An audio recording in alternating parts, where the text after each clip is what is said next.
If this message reaches you, it is meant for you. For anyone seeking inner peace today, you are not the mind. Listen. If you've ever sat on the edge of your bed counting bills under the dim glow of your phone screen, if you've ever watched a paycheck arrive and felt relief mixed with fear because you know it won't to be enough, if you've ever stared at the ceiling wondering how life got this tight, this heavy, this uncertain, then this message is meant for you. We live in a world that teaches us to measure our safety, our happiness, even our worth through one thing: bread, the money, the job, the account balance, the things we can touch. And when that bread looks threatened, our whole world shakes. One late bill becomes a crisis. One lost job becomes a personal failure. One setback feels like the collapse of everything. And it's not your fault. Society trained you to live by bread alone, but that was never what the ancient teaching meant. When Jesus said, "Man shall not live by bread alone," he wasn't condemning your need for money or comfort. He was pointing you towards something deeper, the truth that bread is only the effect, not the source. And once you stop confusing effect for source, your entire inner world, and then your outer world, begins to shift. Let me show you what this looks like in real lives. People just like you in real American cities, with real struggles, who discovered what happens when you stop living in fear of bread and start living from the intelligence, the wisdom, the consciousness that produces the bread. Let's begin with Claire from Detroit. Claire is the kind of woman who hides her stress so her kids never see it. Second shift supervisor at a factory, weekend retail worker, keeper of a dozen spreadsheets, saver of every coupon.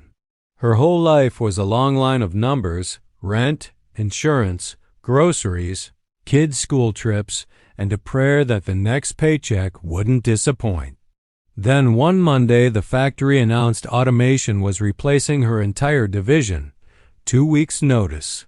No backup plan. No safety net. Just a spreadsheet that refused to stretch any further.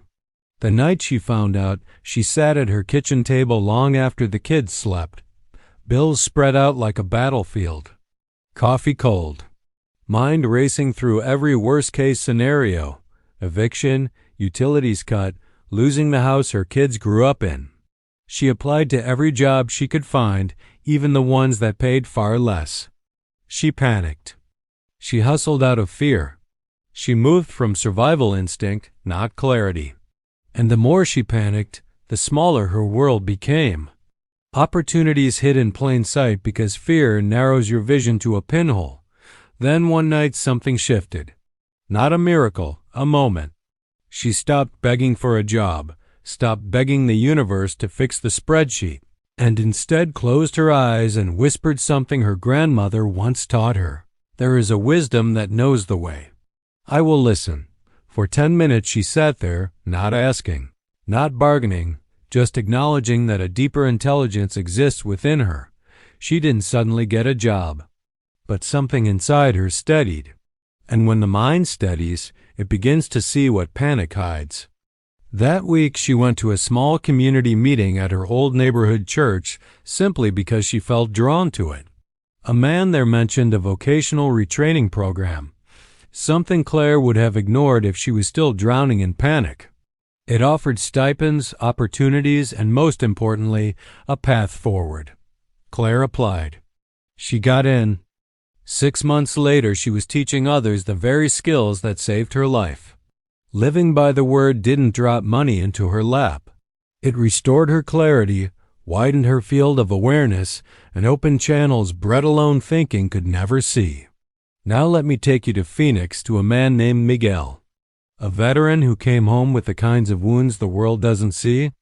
Night terrors, anxiety spikes, a mind looping through memories. He drifted between temp jobs.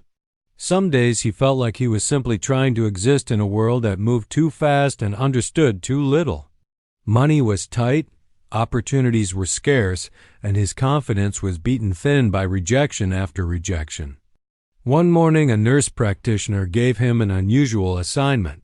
Stand at your window for 3 minutes. Don't ask for anything. Just say, "There is wisdom in me that knows the way." Just 3 minutes. Miguel laughed. It sounded ridiculous. But he tried it anyway. The first week felt stupid. The second week felt strange. The third week, something softened. A tiny shift.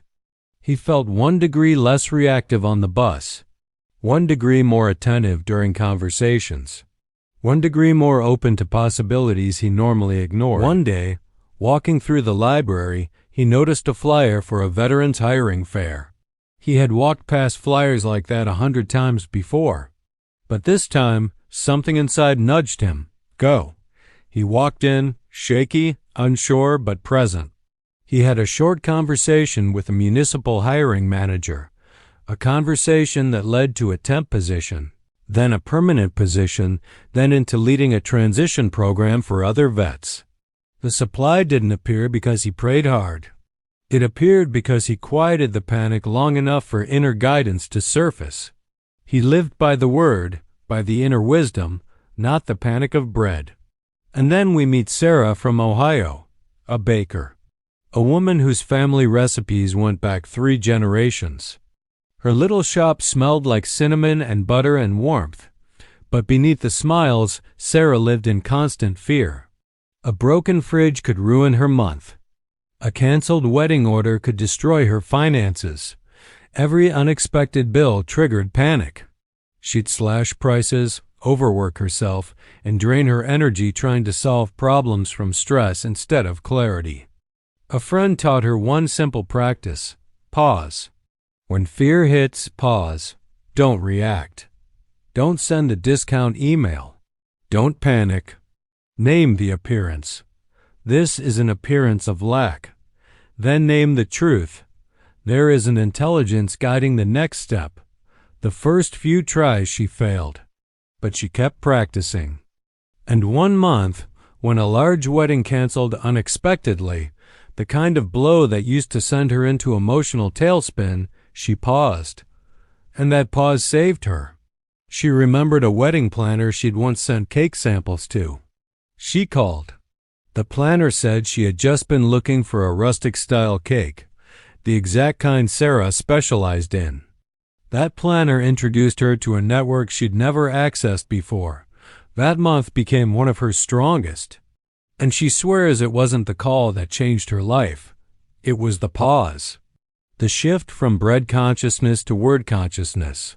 Bread consciousness says, look at the bill, panic, hustle, grind, fear. Word consciousness says, look at the bill, breathe, pause, listen, act from clarity. When you live by bread alone, your world shrinks to the size of your fear. When you live by the word, the inner guidance, the quiet intelligence, your world expands into possibilities you could not have invented. This shift is simple, not magical. It works because fear shuts down creativity, intuition, memory, and problem solving. Fear narrows your field to threats. When you calm fear just enough to breathe, you become capable of noticing openings that were always there. You just couldn't see them. Bread is the effect. Consciousness is the cause. Bread is the visible result. The word, the quiet flow of ideas, inspiration, inner guidance, is the source behind all results. Today, I want to offer you a simple practice you can begin tonight. 10 minutes.